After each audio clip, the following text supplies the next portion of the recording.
I'm Rachel Mitchell, 32 years old, and I arrived late to my dad's 55th birthday dinner. Everyone had already finished eating with only crumbs left on their plates. The tension was thick enough to cut with a knife. My younger sister Audrey wouldn't meet my eyes, while Dad forced a smile that didn't reach his. Stepmother Pamela's cold. Nice of you to join us. Made my stomach drop. Then I spotted an envelope with my name on the table. Rachel, my brother James, said we need to talk about the inheritance. Before I dive into this story, I'd love to know where you're watching from. Drop your location in the comments and hit that like and subscribe button. Trust me, you'll want to stick around to see how I fought back when my entire family tried to strip away what was rightfully mine. What inheritance? I asked, still standing by the table while everyone else sat in uncomfortable silence. Dad cleared his throat and gestured to the chair beside him. Sit down, Rachel, he said, his voice unnaturally formal. We've been discussing some changes to my will and the future of the company. My legs felt weak as I sank into the chair. The envelope in front of me contained documents outlining the new inheritance structure. As I skimmed through the pages, my heart pounded against my ribs. My father had reduced my share of the inheritance from an equal third with my siblings to a mere 10%. The family business I'd poured my heart into for the last decade would go to James, and the vacation home in Maine that Dad had always promised would be mine was now Audrey's. I don't understand, I whispered, looking up at my father's face. His eyes, usually so warm and kind, seemed distant. We've been discussing this for months, Rachel Pamela interjected before Dad could speak.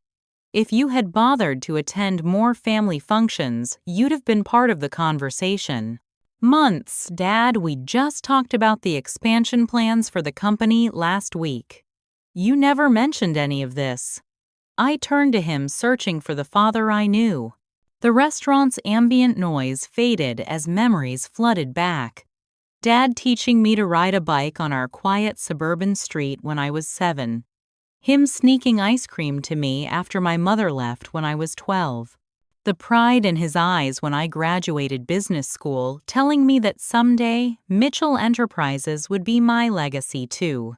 Your work emergency excuse might fly at the office, Rachel, but this is family, James said, his tone condescending. You're always putting work first. I was finalizing the Henderson account I defended. That's $1 million client for Dad's company. Our company. See, that's exactly the problem, Pamela said, placing her manicured hand on my father's arm possessively. You still think of it as Robert's company, not the family business. What are you talking about? I've given everything to that company. My voice rose slightly, causing a couple at the next table to glance over. Pamela's eyes narrowed.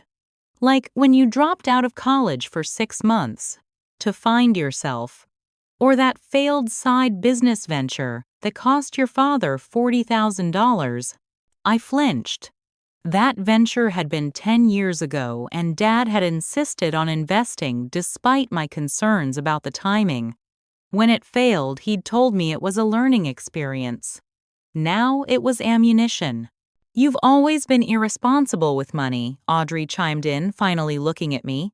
Remember when you borrowed from my college fund? I paid that back with interest, I said, stunned by the coordinated attack. And I've generated millions in revenue for the company. Dad, please, what's going on here?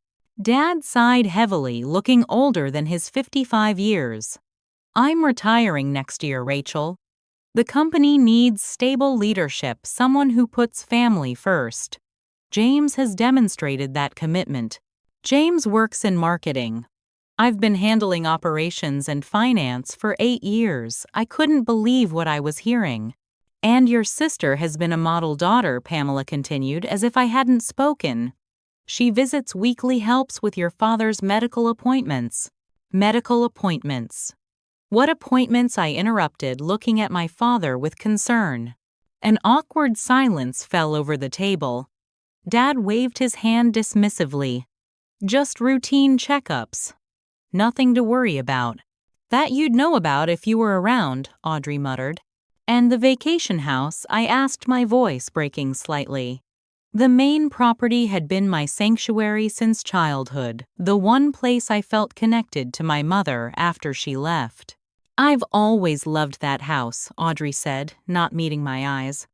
Dad thinks I'll use it more since I have the kids and all. You barely spent time there growing up. You said you hated the mosquitoes and the lack of internet. I couldn't keep the betrayal from my voice. People change, Rachel's dad said firmly. Family priorities change. I looked around the table, realization dawning. You all discussed this during dinner, didn't you, before I arrived? You made these decisions as a family while deliberately excluding me. No one denied it. James studied his empty plate while Audrey fidgeted with her napkin. Only Pamela met my gaze, a hint of triumph in her eyes. Rachel, my father, said heavily, this is what's best for the family and the business. You can accept these changes and remain part of this family, or you can fight it and risk losing everything, including your position at the company. The ultimatum hung in the air like a guillotine. I looked at each family member, in turn my brother, who I'd covered for countless times growing up. My sister, who'd cried on my shoulder through 2 divorces.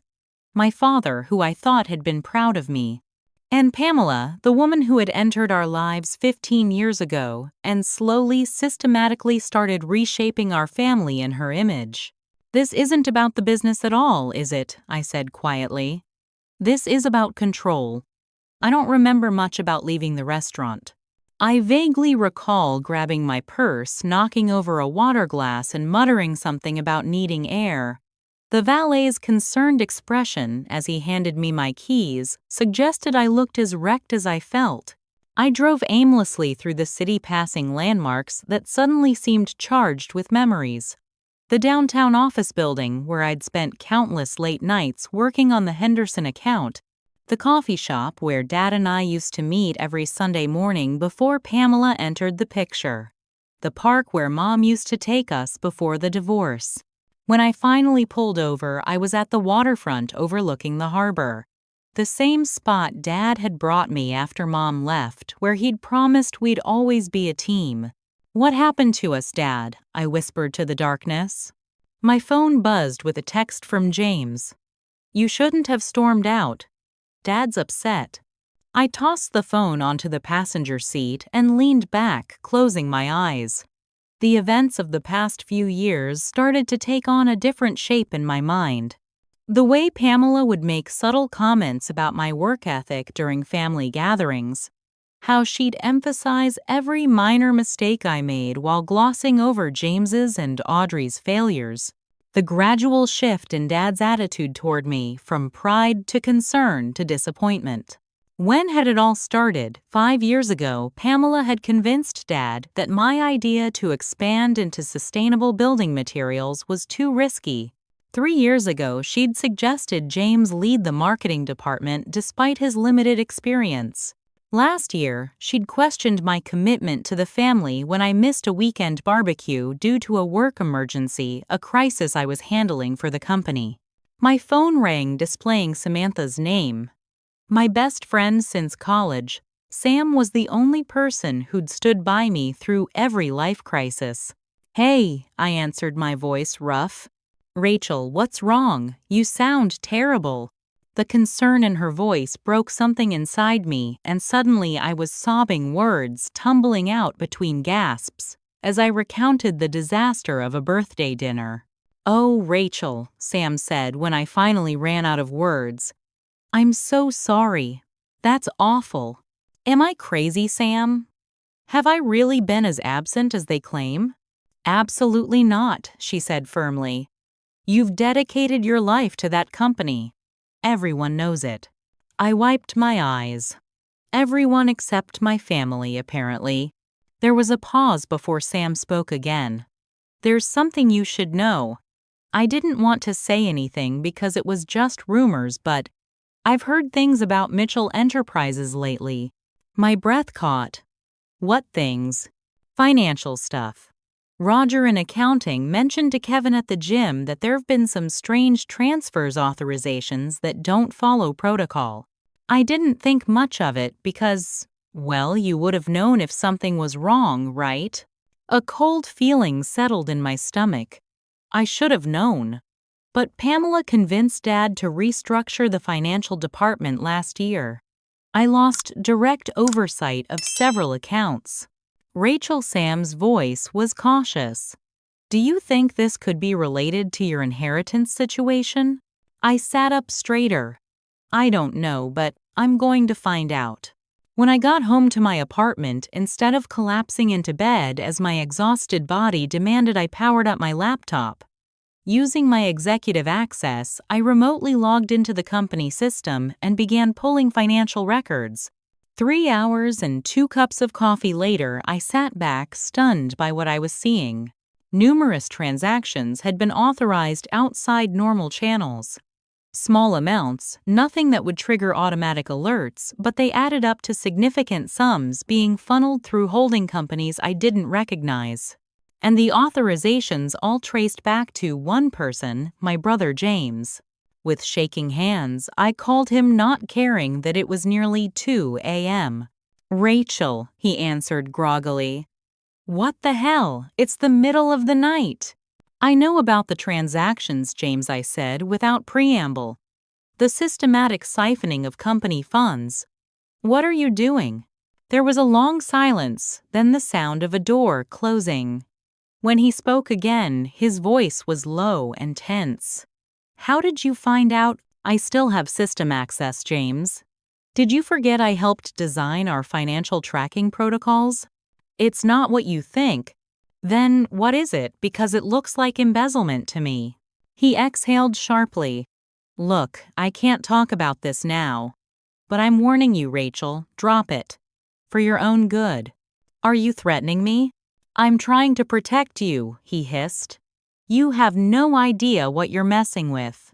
If you still want any relationship with this family, you'll stay quiet and accept the new inheritance terms." The call ended abruptly, leaving me staring at the phone in disbelief. My brother, who I'd shared a childhood with, who I'd protected from bullies and helped with homework, was now part of whatever scheme was unfolding. I tried calling Audrey next, but she sent me straight to voicemail. I left a message asking to meet, keeping it vague, not wanting to spook her. Then I sent her a text, "We need to talk, just you and me, please, Audrey." Her response came minutes later, "Can't meet in person. Dad and Pamela would find out." The implication sent a chill through me. My family was monitoring each other's movements now. Unable to sleep, I drove to my storage unit across town. If I was going to understand what was happening, I needed to look back to find patterns I might have missed. The small unit contained boxes of files and mementos I'd kept since college, family photos, old business plans, cards, and letters. As I pulled out a dusty album from before Pamela's time, a yellowed photograph slipped out. Dad and Mom on their wedding day, young and hopeful. Behind them stood a man I recognized as Michael Bennett, Dad's original business partner, who had been forced out years ago, right around the time Pamela came into the picture. I stared at the photo, a puzzle piece clicking into place. If I wanted answers about what was happening now, perhaps I needed to understand what had happened then. It took 3 days of persistent calling before my mother, Diana, agreed to meet me. We hadn't spoken properly in years. Occasional birthday calls and awkward Christmas cards were the extent of our relationship since the divorce. When she'd left, I'd chosen to stay with Dad. At 16, angry and hurt, I'd blamed her for abandoning our family. Now I wondered if there was more to the story. We met at a small cafe in a neighboring town, away from anyone who might recognize us. Mom looked older than her 57 years, her once vibrant red hair now streaked with gray, but her eyes were the same piercing blue I saw in my mirror every morning. "You look tired, Rachel," she said after we ordered coffee. "It's been a rough week," I admitted. "Thanks for coming." She nodded, fingers nervously tapping the table. "Your message said it was important." "About your father." "About everything," I said. "Mom, why did you really leave?" Her eyes widened slightly. That's ancient history, Rachel. It's been 17 years. Please. I need to know. She sighed, looking out the window for a long moment before meeting my gaze again. I left because I couldn't fight anymore. Your father changed after Pamela came into the picture. Changed how? He became secretive, defensive. Money disappeared from our accounts with explanations that never quite made sense. She twisted her napkin. When I confronted him, he accused me of not supporting him, of not understanding business decisions. But Robert was never dishonest before her. You think Pamela influenced him to do something illegal? I don't know about illegal. Unethical, certainly. She hesitated. When I pushed harder, threatened to go to Michael Bennett with my concerns, things got ugly. Robert threatened to take you kids to ruin me financially. I was a stay-at-home mom with no recent work experience. I had no power. So you left us. I couldn't keep the accusation from my voice. I left him, she corrected sharply. I fought for custody of all three of you, but your father used every trick to paint me as unstable, money-hungry. You were old enough to choose, and you chose him. I couldn't blame you. He was still your hero then. I swallowed hard, memories shifting and realigning. What about Michael Bennett? What happened to him? Michael found discrepancies in the company books. He confronted your father, and within months, he was bought out for a fraction of his shares worth. She leaned forward. Rachel, why are you asking about this now? I told her everything, the birthday dinner, the changed inheritance, the financial irregularities I'd discovered, James's warning. History repeating itself, she murmured when I finished. Rachel, be careful. Your father isn't the man I married anymore, and Pamela. She's dangerous in ways that aren't obvious until it's too late. I need to talk to Michael Bennett, I said. Mom nodded. Last I heard, he was running a small consulting firm in Portland. But Rachel, whatever you do, don't confront Pamela directly. She's had years to cement her influence over your father and siblings. You'll need irrefutable evidence. Finding Michael Bennett took some detective work, but 3 days later, I was sitting across from him in his modest office. Now, in his early 60s, he had the weathered look of someone who had faced significant hardship but come through it stronger. Robert Mitchell's daughter, he said, studying me. You look like your mother. I'm starting to think that's a compliment, I replied. A ghost of a smile crossed his face. Diana was the smartest one of us all.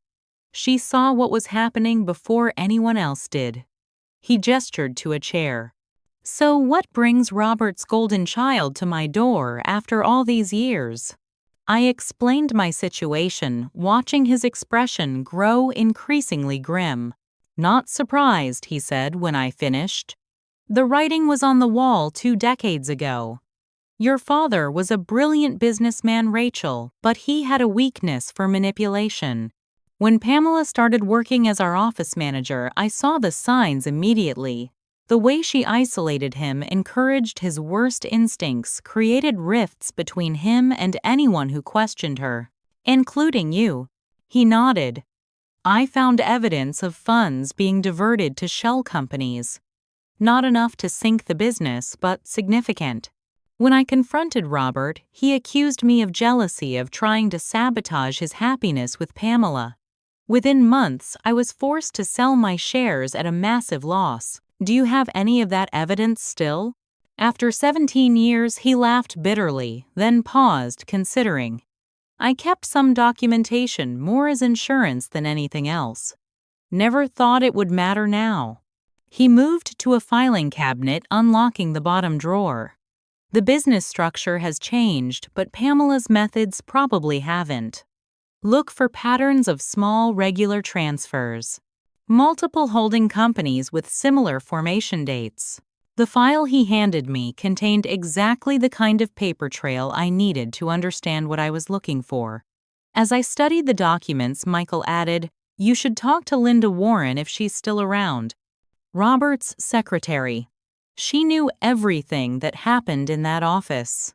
Linda Warren had indeed remained my father's executive assistant for over 20 years.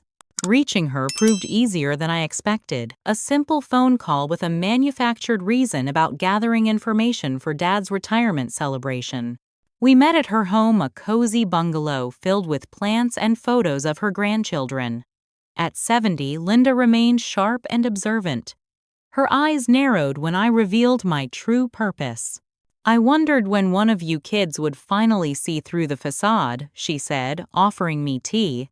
"I've watched that woman manipulate your father for years, but he wouldn't hear a word against her. And after what happened to Michael Bennett, I learned to keep my head down and my observations to myself." "But you did keep observations." A sly smile crossed her face. 30 years as an executive assistant, you learn to document everything, especially when things don't add up. Linda had maintained meticulous records, copies of suspicious directives, notes from meetings she was excluded from, but heard about dates and times of unusual visitors. Most damning were her observations of my father's health. "Your father's mental state began changing about 2 years ago," she explained, showing me her journal entries. Small things at first: forgetting meetings, unusual irritability, paranoia about long-trusted employees. I suspected his medications might be involved. "Pamela insists on handling all his prescriptions." "What medications?" I asked, alarmed. "Dad only takes something for mild hypertension as far as I know." Linda's expression confirmed my fears. "He's on several medications now. Pamela brings them to the office in a daily pill organizer. He's become increasingly dependent on her, increasingly isolated." The picture emerging was more disturbing than I'd imagined. I needed professional help to navigate this minefield. My cousin Tyler, who worked at a major financial firm, agreed to analyze the documents I'd gathered. "This is sophisticated stuff," he said after examining everything. "Multiple layers of companies, transfers that look legitimate on the surface. But there's definitely money being siphoned from Mitchell Enterprises into accounts that ultimately trace back to Pamela's maiden name and her brother in Arizona. Can you help me document this properly, something that would stand up to scrutiny?" Tyler nodded slowly. "It'll take time, but yes. Rachel, this is serious. There could be criminal implications here." As I left Tyler's office, my phone buzzed with a text from an unknown number. "Stop digging if you know what's good for you." I stared at the message, a mixture of fear and determination solidifying in my chest. I was on the right track, and someone was worried enough to threaten me.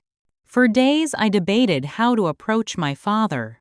Direct confrontation with evidence seemed risky. He'd been conditioned for years to dismiss concerns about Pamela. But I needed to assess his mental state for myself to see if Linda's observations about his health were accurate. I finally called his direct line at the office, bypassing Pamela and his assistant.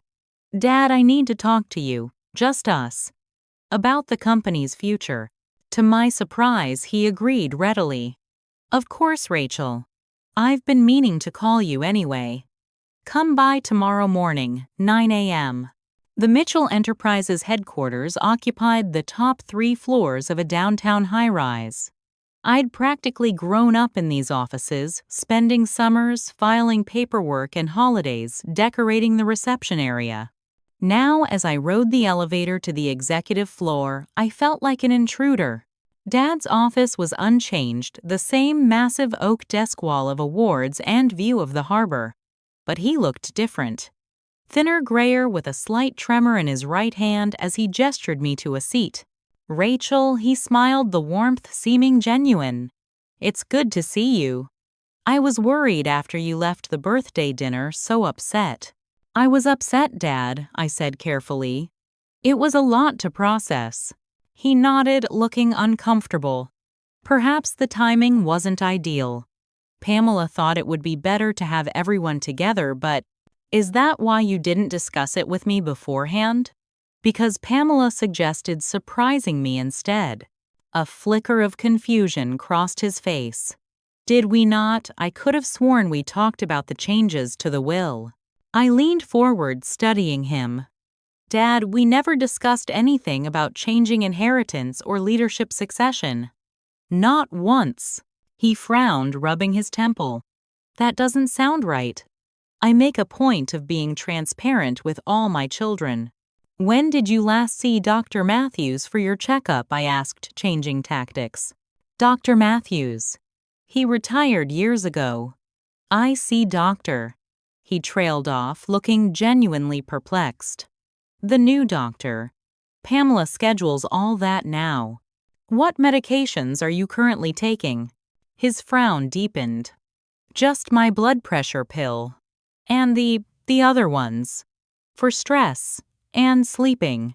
Pamela knows the details. I pulled out my phone, showing him a photo I'd taken of the latest company quarterly report. Dad, can you explain the 20% drop in operational revenue? It doesn't align with our sales figures. He stared at the report, blinking several times. There must be some accounting explanation. James handles that department now. James is in marketing, Dad. He's never worked in accounting. No, that's not. He started, then stopped, confusion evident.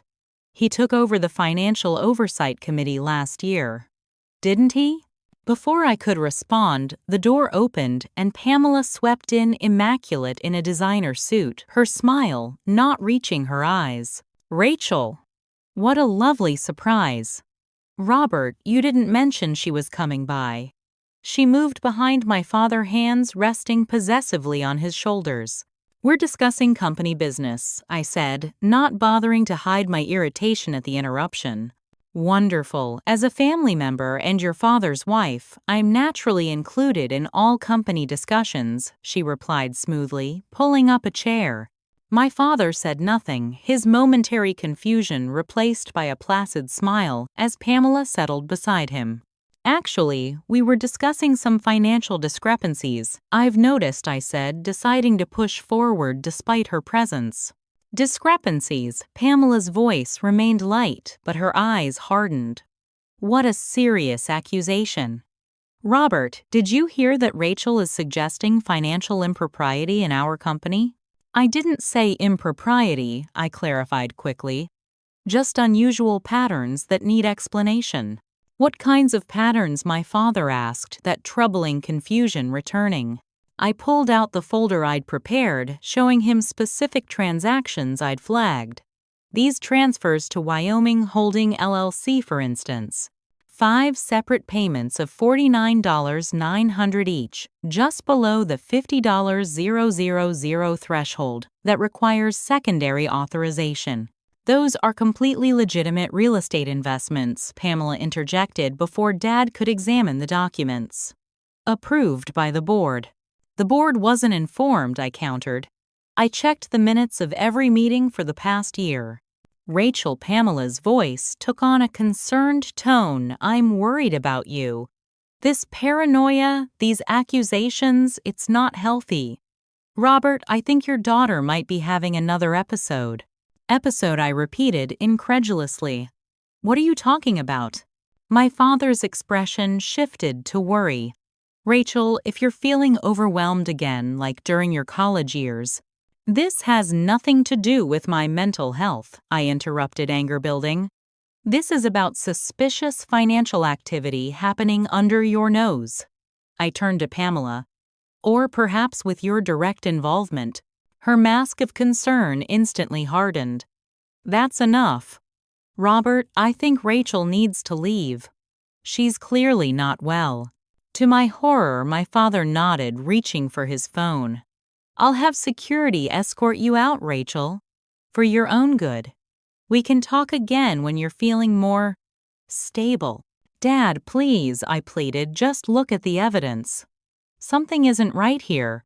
But his eyes had taken on that distant quality again, and I knew I'd lost him, at least for now.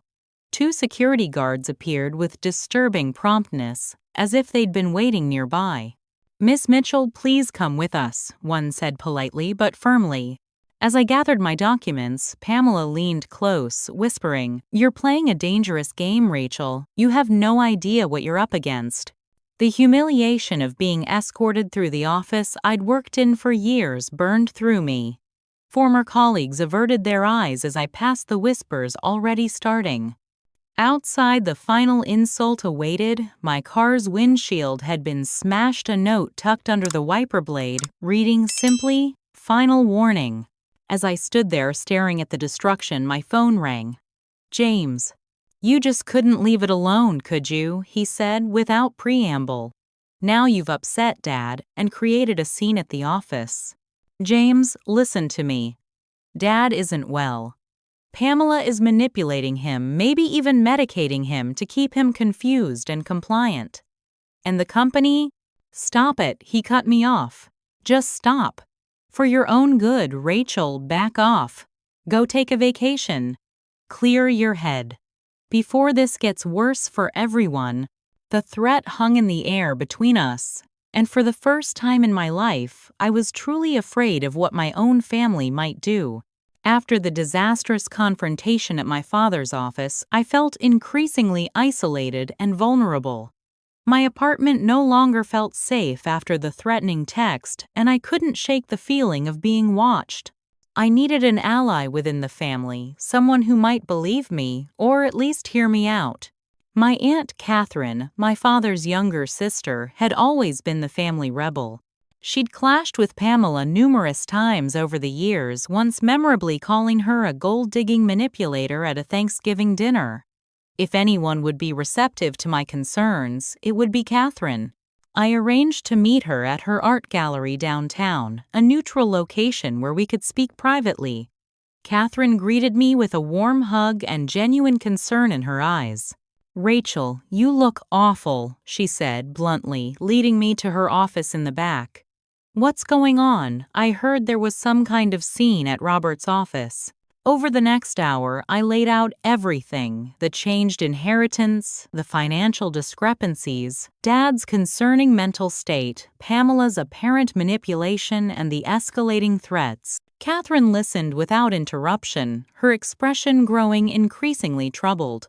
"I've never trusted that woman," she said when I finished.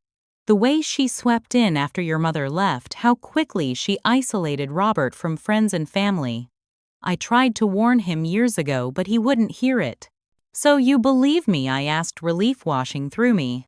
"Of course I do. This fits Pamela's pattern perfectly." She reached across the desk, squeezing my hand. "What's your plan?"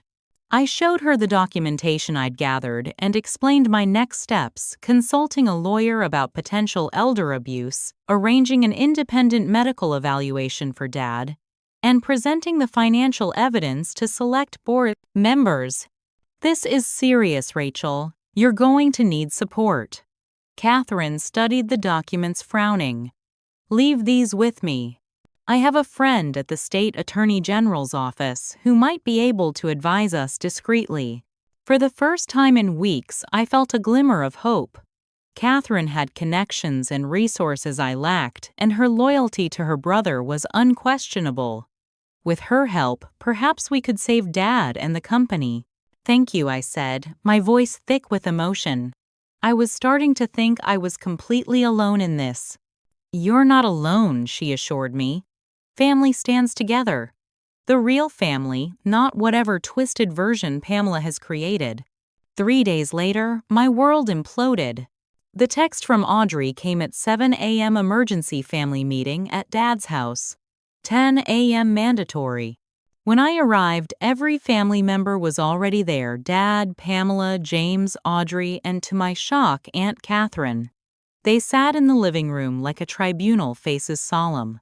On the coffee table lay the file of evidence I'd entrusted to Catherine.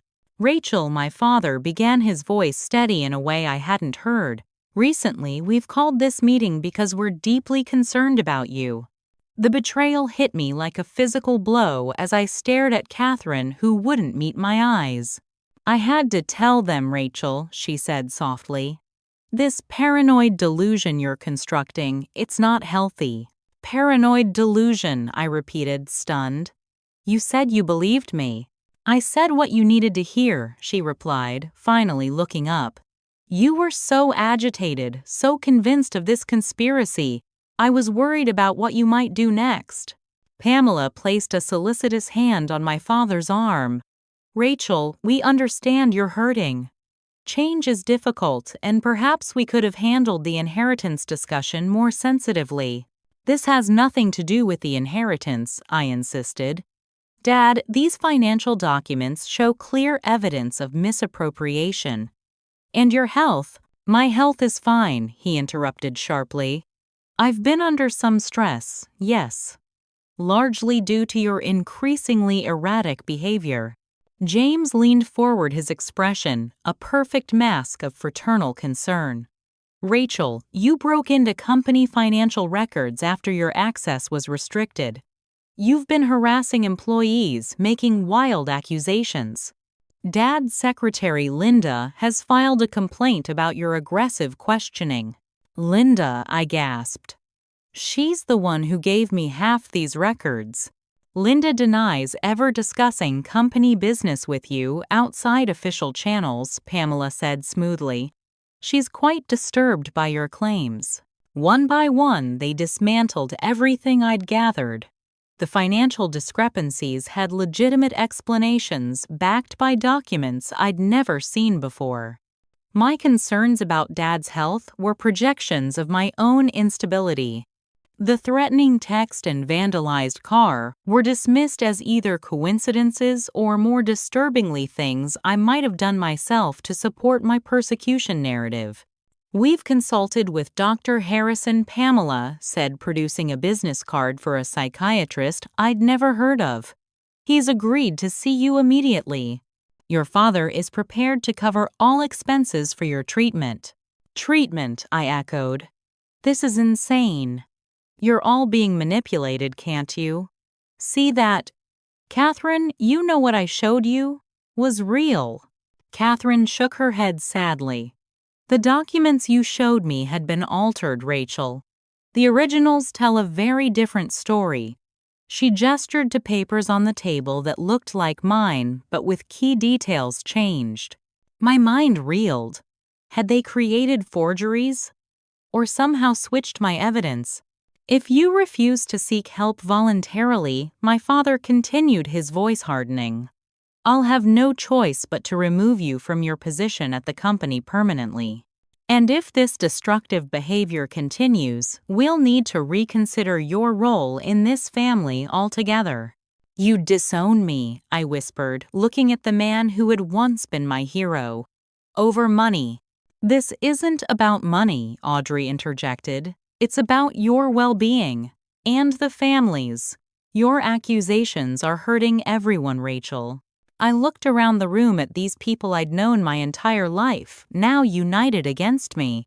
Had I truly misjudged everything so catastrophically? Was I seeing conspiracies where none existed? For one vertiginous moment, I questioned my own sanity. Then I noticed Pamela's subtle smirk quickly masked behind a concerned frown, and my resolve hardened. This was gaslighting on a family-wide scale. I need some time, I said, finally standing, to think about everything you've said. Of course, Pamela replied graciously. Take all the time you need. But Rachel, please consider Dr. Harrison. Before things get worse. I left the house in a daze, barely registering the drive back to my apartment. When I arrived, another shock awaited: an email from HR at Mitchell Enterprises informing me that I was being placed on administrative leave pending an internal investigation into unauthorized access of confidential financial records. My phone began buzzing with texts and calls from colleagues who had heard rumors of my breakdown.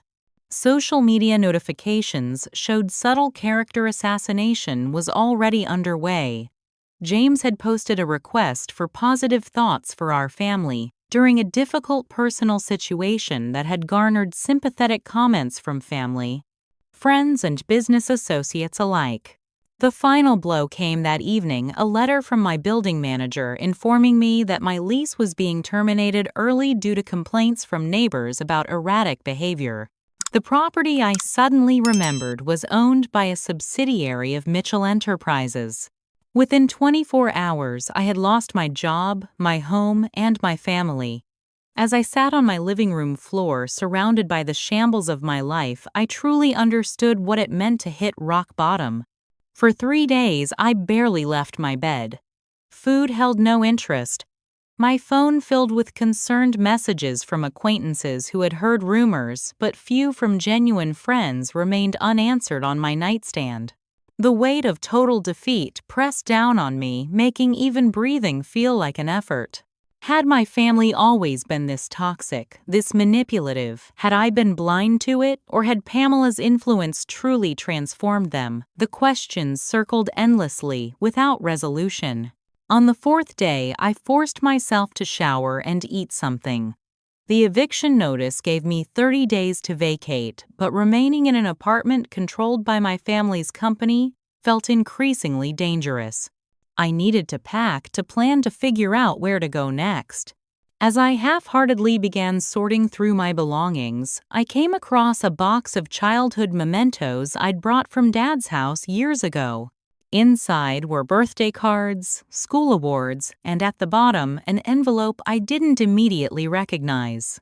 The handwriting on the front, my name, in elegant script, triggered a distant memory. My grandmother, my father's mother, had given this to me shortly before she died when I was 22.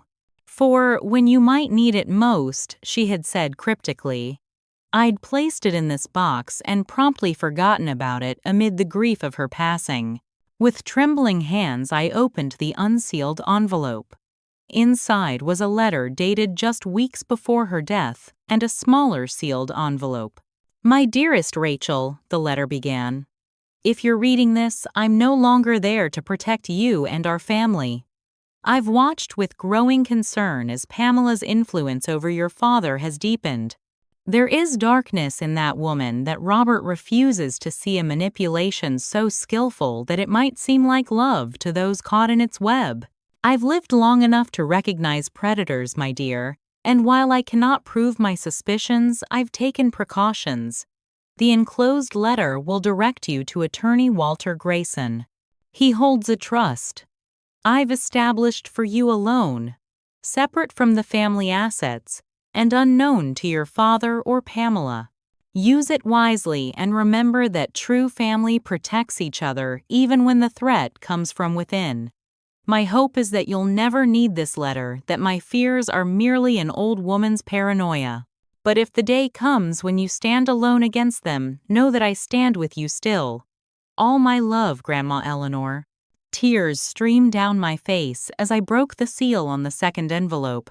Inside was contact information for Walter Grayson at a prestigious law firm downtown, along with a handwritten note, the Mitchell Women's Trust beneficiary Rachel Mitchell. My grandmother had seen through Pamela's facade years ago and had quietly created a contingency plan for me. The realization both broke my heart and rebuilt my resolve in an instant. The next morning, I called Walter Grayson's office and secured an appointment for that afternoon. The elegant offices of Grayson, Patel, and Wong bore no resemblance to the chaos of my current life, and the composed, silver-haired man who greeted me exuded a calm confidence that immediately put me at ease. "Miss Mitchell," he said, shaking my hand firmly, "I've been expecting you for quite some time. You have. Your grandmother established this trust 9 years ago, with explicit instructions that you would likely come to me in a time of crisis." He gestured for me to sit. Eleanor Mitchell was a remarkably perceptive woman. Over the next hour, Walter explained the details of the trust. My grandmother had secretly liquidated significant personal assets, family heirlooms, investments predating her marriage and property inherited from her own mother, creating a trust valued at just over $2.8 million.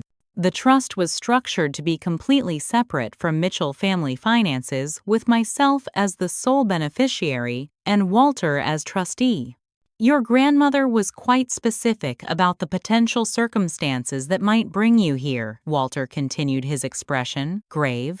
She documented her concerns about your stepmother's influence and the possibility of financial manipulation within Mitchell Enterprises. She knew, I whispered. All this time.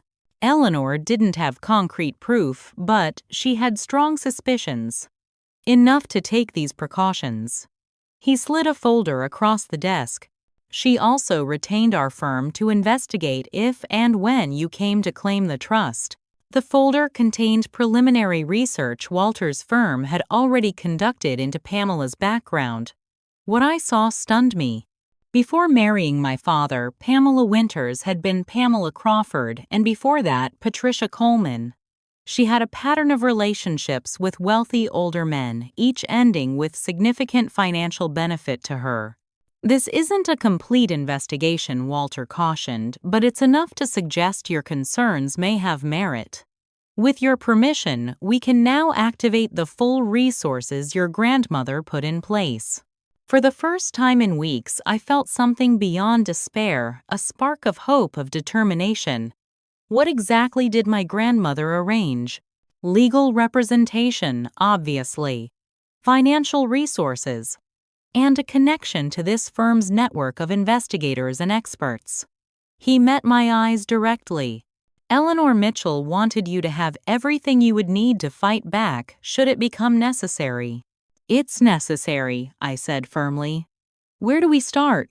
With Walter's guidance, I began methodically rebuilding my position.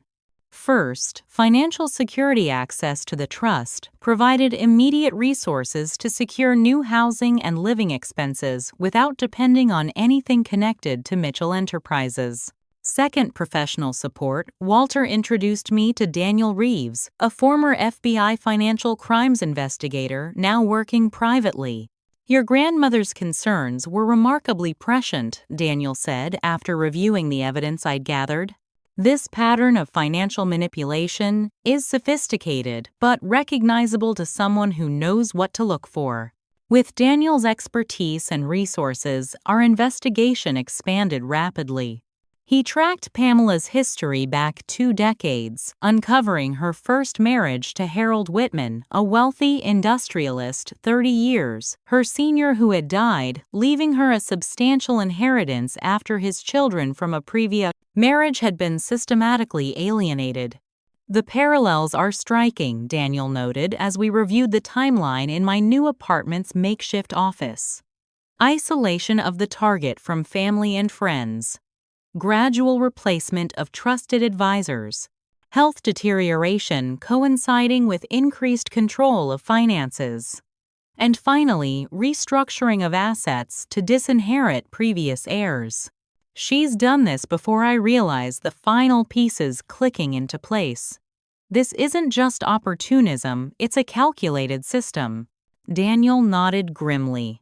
Pamela Crawford, or whatever her real name might be, is essentially a professional predator. And based on what we've found so far, your father is not her first victim. Over the next few weeks, our investigation deepened. Daniel's team uncovered offshore accounts linked to shell companies established under variations of Pamela's names. Walter's legal associates built a case demonstrating a pattern of undue influence and potential elder abuse. A medical consultant reviewed my father's prescription records obtained through Linda's assistance before she was pressured into silence, indicating a troubling cocktail of medications known to cause confusion and impaired judgment. As our case strengthened, so did my resolve. The trust my grandmother had established wasn't just financial protection, it was a vote of confidence, a message across time that I wasn't imagining things, that my instincts were sound.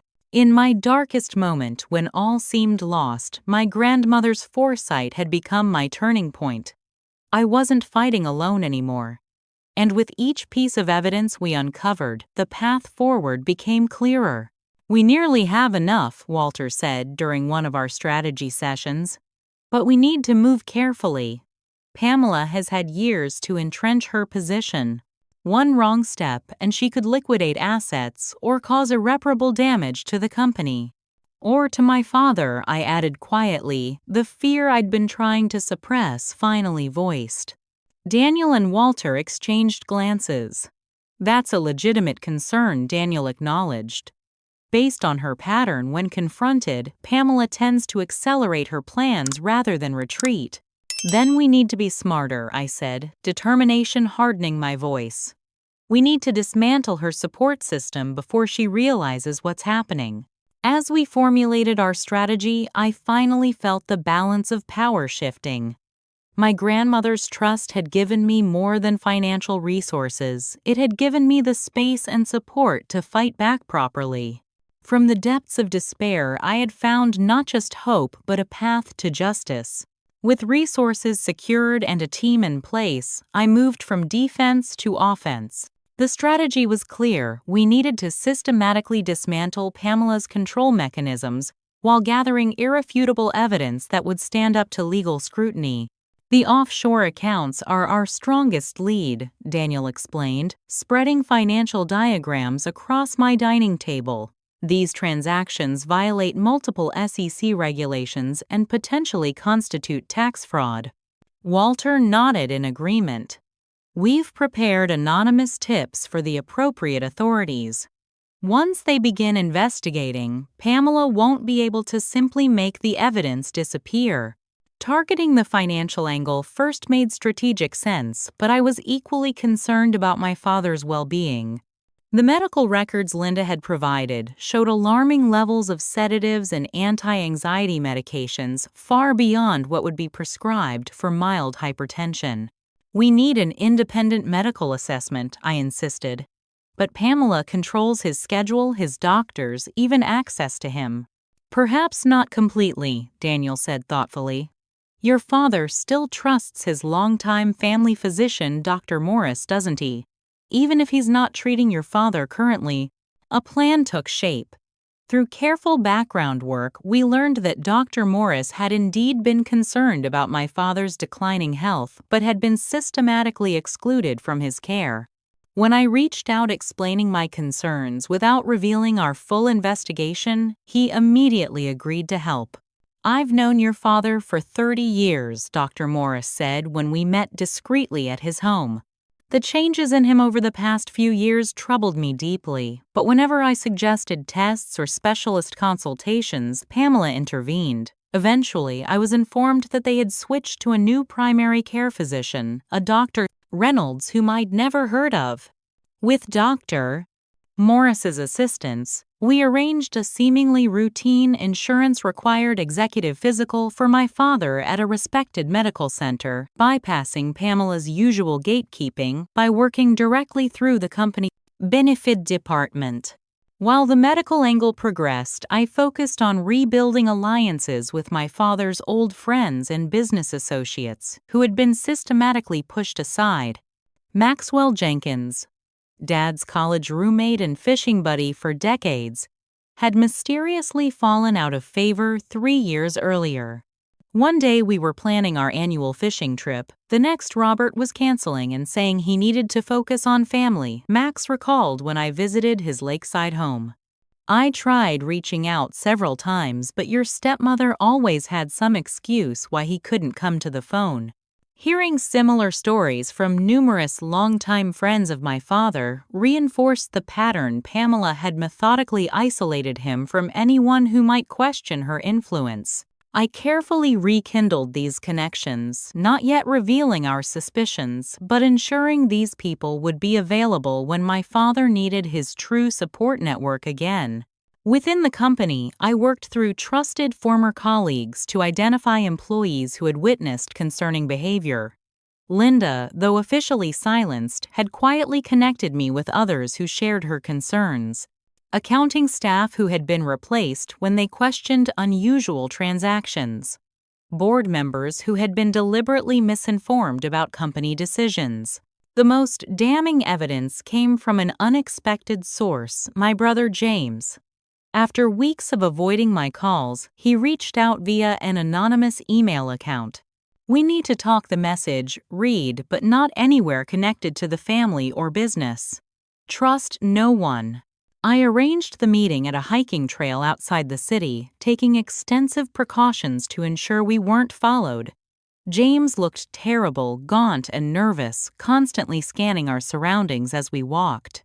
"I think Pamela's been poisoning Dad," he said, without preamble, his voice barely above a whisper. Not to kill him, but to keep him manageable. The confirmation of my worst fears hit hard, despite our investigation pointing in that direction. "How long have you suspected?" James ran a hand through his disheveled hair. "A few months for certain. But looking back, the signs were there for years." "Rachel, I'm so sorry. I didn't want to believe it. And by the time I started putting it together, I was already implicated in some of the financial transfers. She set it up so I'd be legally culpable if everything came to light. She's been manipulating all of us, James. But we can fix this if we work together." His eyes darted nervously again. "I can't openly help you. She watches everything. But I've been documenting what I can." He slipped me a flash drive. Financial transfers conversations I've recorded, copies of Dad's supposed instructions that I know he never gave. "Be careful with this, Rachel. If she realizes I've turned, I'll protect your involvement, I promised. But I need to know, is Audrey aware of any of this?" James hesitated. "I don't think so, not fully. Pamela keeps her close, uses the kids as leverage. You know how financially dependent Audrey's been since her divorce. Pamela makes sure she stays that way." The flash drive James provided contained exactly the smoking gun we needed: internal communications showing Pamela had orchestrated the systematic looting of company assets through a network of shell companies, with many transactions falsely attributed to my father's authorization during periods when medical records showed he was heavily sedated. With this new evidence, our plan accelerated. Walter's legal team prepared documentation for emergency conservatorship. Daniel submitted comprehensive evidence packages to regulatory authorities. Dr. Morris arranged for specialists to review my father's medical records and medication regimen. Through careful anonymous channels, I ensured key board members received evidence of the financial improprieties, focusing on those I knew had the integrity to act regardless of personal relationships. The response was swift and decisive. An emergency board meeting was called without notifying either Pamela or my compromised siblings. Just as our plans were coming to fruition, Pamela made a critical mistake. Overconfident in her control, she initiated a massive transfer of company assets, over $12 million, to an offshore account.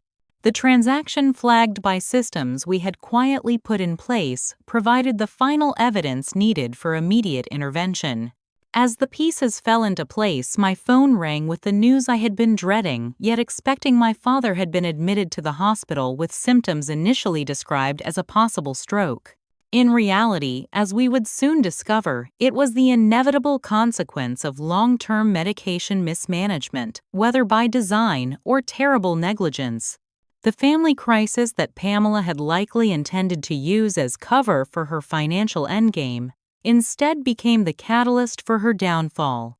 As I raced to the hospital, alerts went out to financial authorities, board members assembled in emergency session, and the carefully constructed web of manipulation began to unravel with astonishing speed.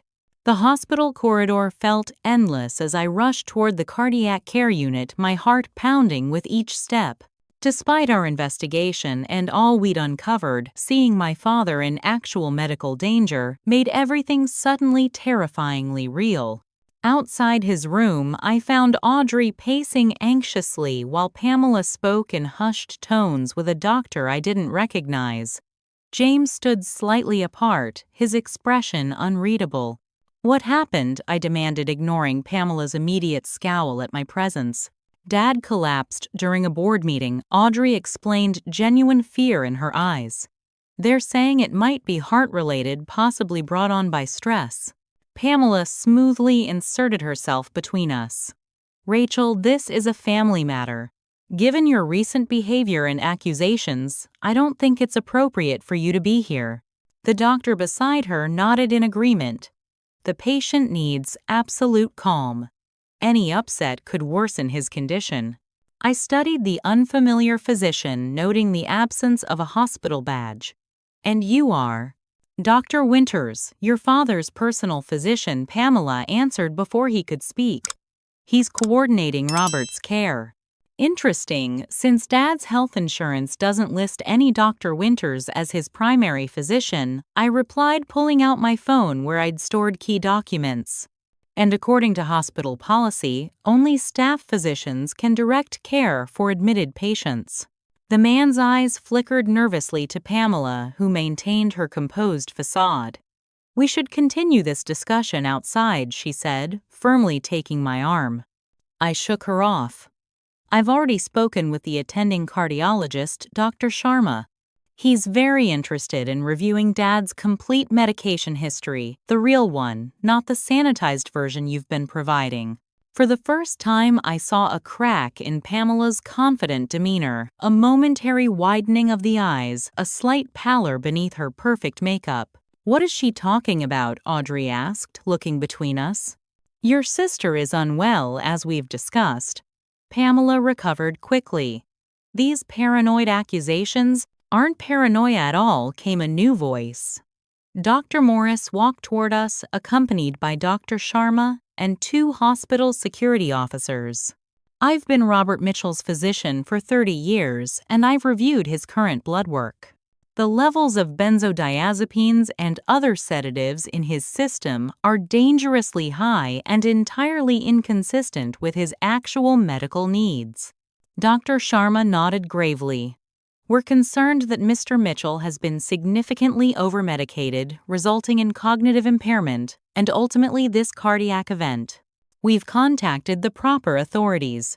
"This is absurd," Pamela sputtered, but I could see the calculation happening behind her eyes, measuring angles of escape, weighing options. "Who exactly prescribed these medications?" Audrey asked, her voice small but growing firmer. "Ask Dr. Winters here," I suggested. "Or should I call you by your real name, Harold Winters?" "Pamela's brother, not a licensed physician at all, according to our investigation." The man beside Pamela took an instinctive step backward as hospital security moved closer. "You've been poisoning, Dad," James said flatly, finally breaking his silence. "Not enough to kill him, just enough to control him. While you systematically looted his company and turned his family against each other." Pamela's expression hardened as she realized the united front against her. "Robert has been under tremendous stress because of your sister's vindictive campaign against this family. Any medications he received were for his own well-being, prescribed by legitimate doctors. Like the 3 pill containers in your purse right now," I countered. "The ones with prescription labels from 3 different doctors who, when contacted, have no record of Robert Mitchell as a patient." Her hand moved instinctively toward her designer handbag, then stopped. "You're attempting to manipulate this medical emergency for your own benefit, Rachel. Just as you've tried to turn your siblings against me out of jealousy." "That's enough." Pamela James stepped forward. "I've provided the SEC and FBI with documentation of every fraudulent transaction you coerced me into processing. Every forged authorization, every offshore transfer, and I've given them the recordings," Audrey added quietly. "The ones I made when you were coaching me on what to say about Rachel's mental health issues. When you promised me the vacation house in exchange for backing your story." The shock on my face must have been evident because Audrey turned to me, tears in her eyes. "I'm so sorry, Rachel. I was scared. For the kids, for our security. But when Dad collapsed, I couldn't keep pretending."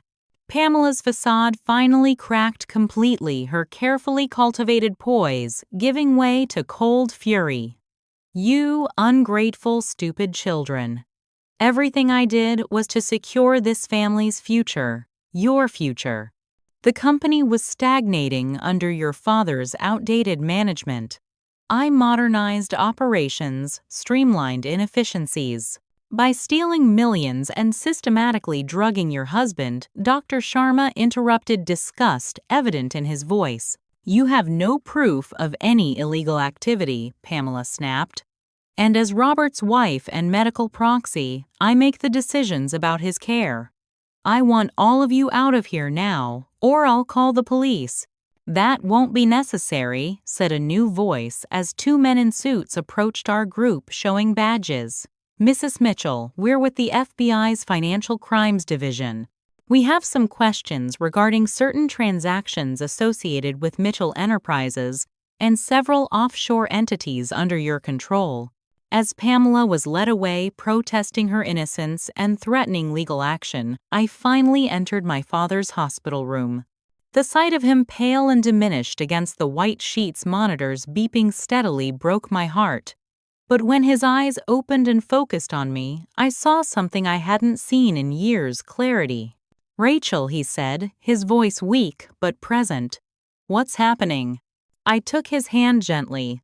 "It's a long story, Dad. But you're going to be okay now. We all are." For the first time in years, I believed it might actually be true. 6 months after that dramatic confrontation at the hospital, I stood in my father's office now, partly my office, reviewing quarterly projections with James. The Mitchell Enterprises logo still adorned the wall, but many things had changed. The company was leaner after the financial scandal, but also healthier, more transparent in its operations. "These numbers look promising," James noted, pointing to the recovery trajectory on the spreadsheet.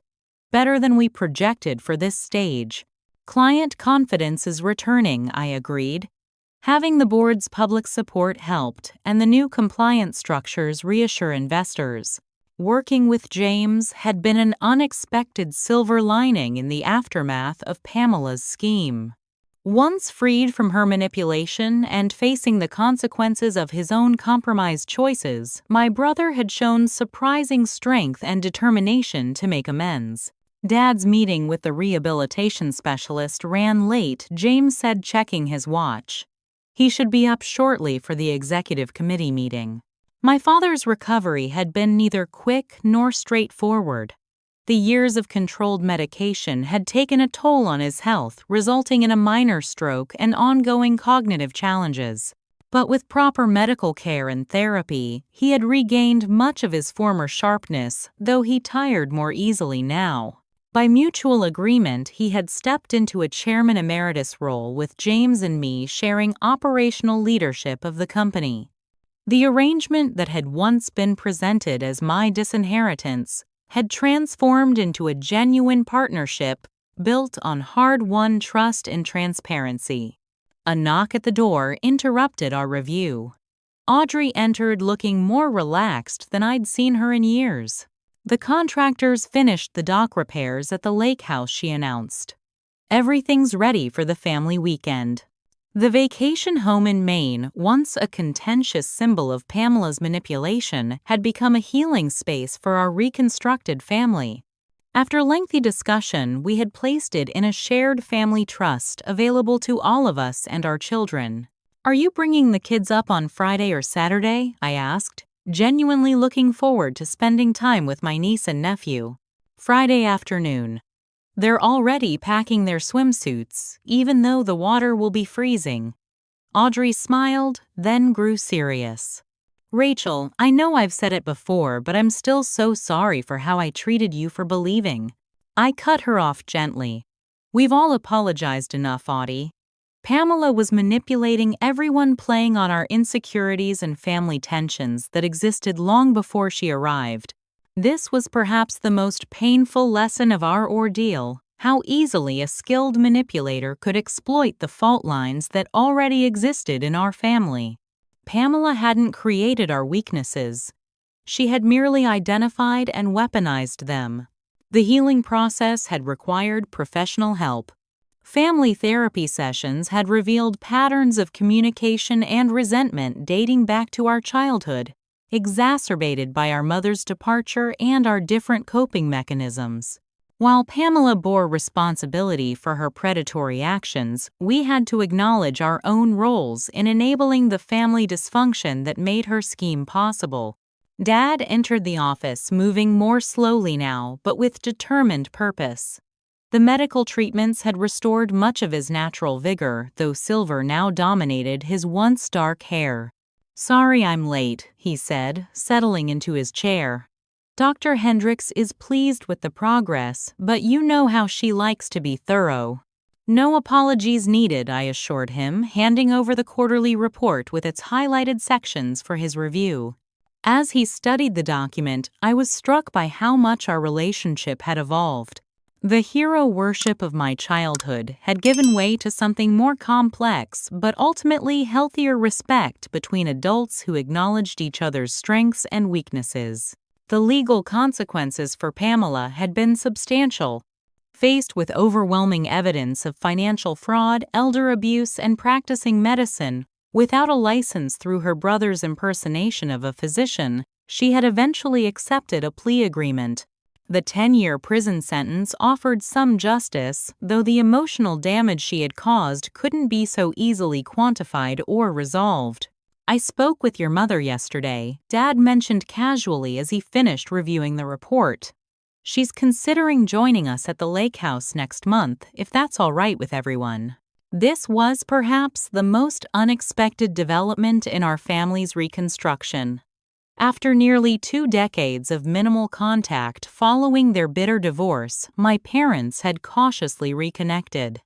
Not romantically, those wounds were too deep, but as two people who once cared for each other and shared 3 children. "Mom at the lake house," Audrey mused. "That hasn't happened since I was in middle school." "It's good," James said decisively. "All of us together again, but as the people we are now, not who we were then." That evening, I attended a support group for family members affected by financial exploitation and elder abuse. After my own experience, I had connected with others facing similar situations, finding purpose in sharing the wisdom gained through our ordeal. "The warning signs are often subtle," I explained to the group, most of whom were still in the midst of their own struggles. Isolation from friends and family, unexplained changes in financial arrangements, medication that seems to affect cognitive ability more than treat actual conditions. But the most important thing I learned is that facing these situations alone is nearly impossible. After the meeting, as I drove home through the city, I reflected on the journey of the past year.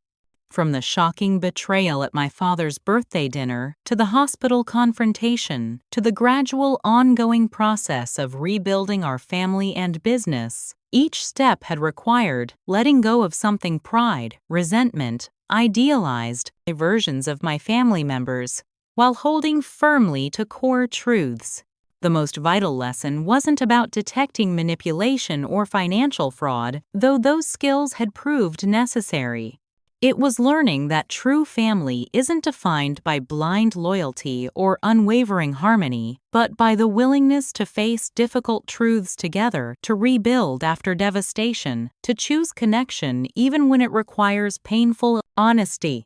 As I parked outside my new apartment building, I texted the family group chat to confirm plans for the weekend at the lake house.